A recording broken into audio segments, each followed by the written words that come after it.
The gringos and their lackeys are mocking a female militia member because of the shape of her body. That woman has more courage, more guts, more balls than all of you put together. Incredible but true. Now Nicolás Maduro's regime is acting like a victim on women's issues. Body positive.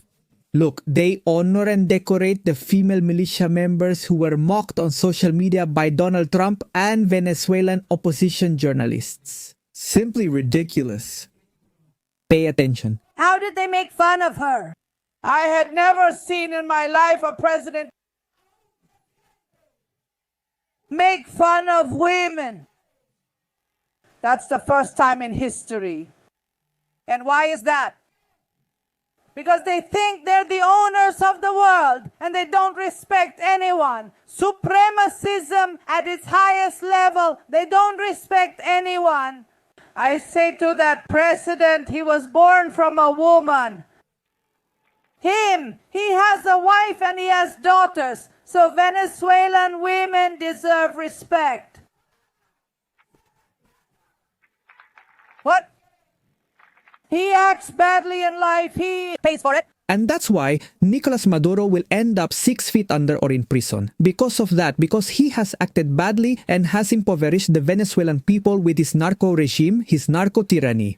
And now you'll see how these militia women speak. Very brave, very empowered. But we'll see if they do it when the United States arrives, because I really think they're gonna run away.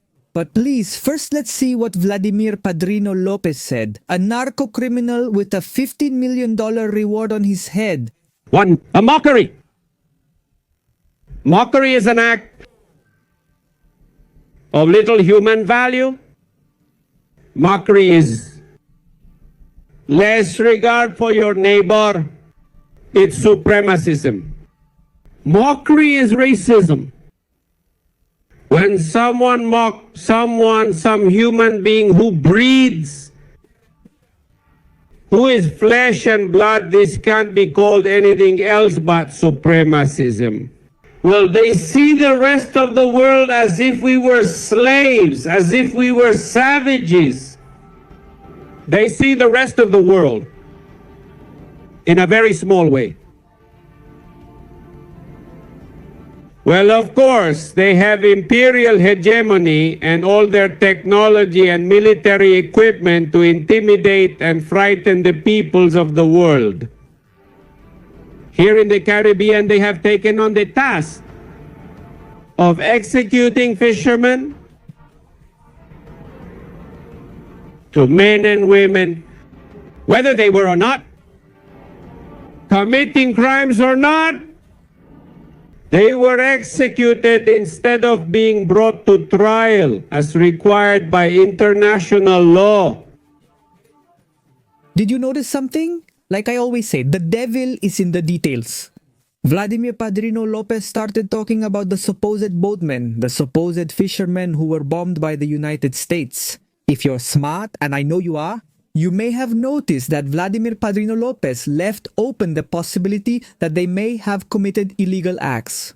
In a few words, let me tell you, they were drug traffickers. That's what those so-called fishermen really were. They were people sent by the cartel of the Suns who had cocaine, who had illegal substances, and who were in charge of transporting a lot of illegal cargo to the United States of America. But come with me to see how the Chavistas decorated the plus-size militia women. Pay attention. So the capitalist empire got involved. The arrogant empire? The supremacist empire? Here are our women. Because while disrespectful and chauvinistic men in the supremacist world mess with women, here we Venezuelan men are here to protect them, and they themselves are also preparing to defend themselves. Get ready, one of the militia women is about to deliver her famous speech as an empowered woman. Look. Here with us is Isabel Arias, one of the women who posted on social media. We want to hear from you, Isabel. How do you feel today here in front of your people? What do you say? Well, my name is Isabel Arias, a woman from the community, a worker, a fighter. and a freeloader. Most of these people are state parasites living off taxpayers. That's how they are in most countries worldwide, not just Venezuela, the United States, Argentina, or Mexico. No, that's the harsh reality. And in the case of this woman, it's much worse because she lives off the pain and suffering of the Venezuelan people. And all for crumbs, because that's what Chavismo gives, crumbs, but they're content with that. But anyway, let's continue. Today I feel more morally uplifted than ever.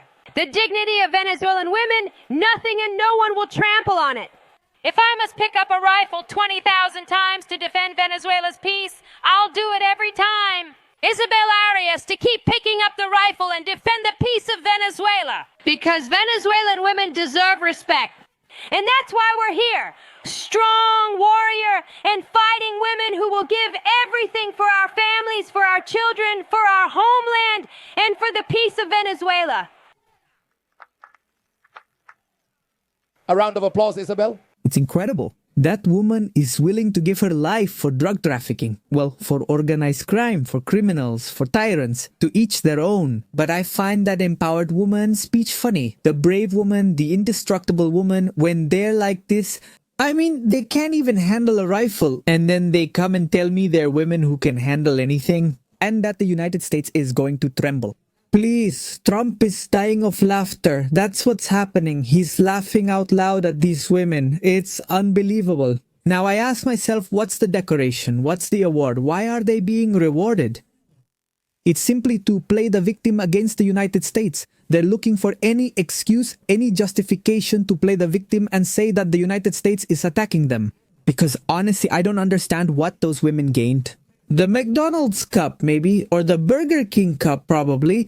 I just can't think of any other. And another detail? The problem isn't that they're women. The problem is that they weigh like 800 kilos. That's the problem. They can't even move. That's the problem. That's why they're being laughed at. Not because they're women, but because they weigh like 400 tons. And the women. We take up the rifle, we are going to fulfill the mission. And we're going to give the use, appropriate use according to the mission we're given. Women! We can be everywhere. We can be in logistics, in healthcare, in food services. In everything that concerns us, in the role we are going to fulfill, in the use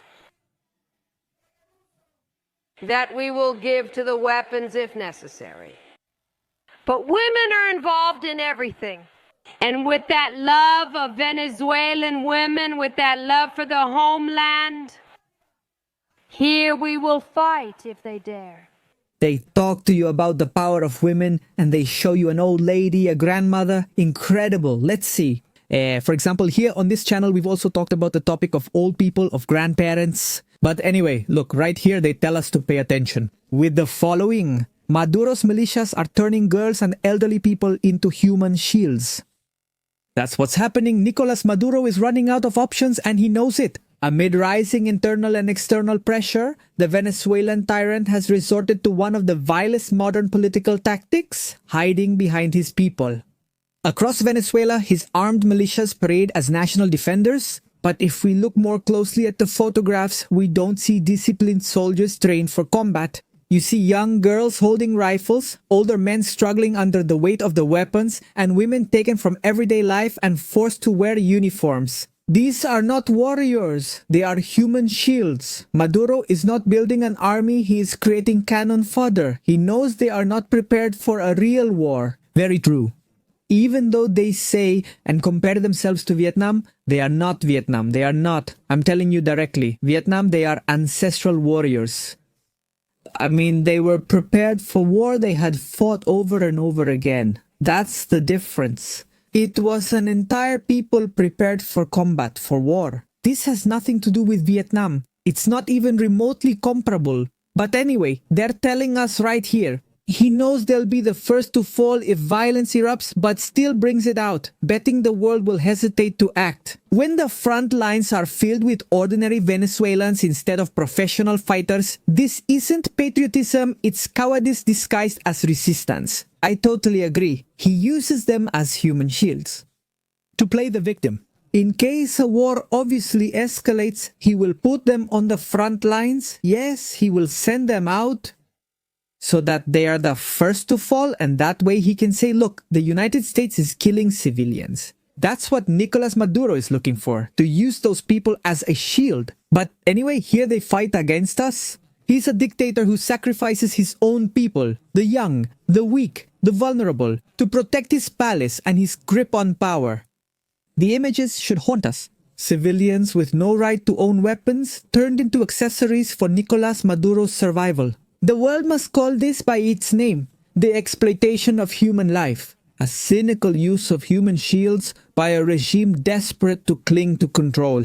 History will not remember Maduro's militias as heroes. It will remember them as victims of a man too cowardly to fight his own battles. I completely agree with this. But anyway, ladies and gentlemen, I would like to know what you think. Simply ridiculous, simply absurd. Just another day at the office. See you next time.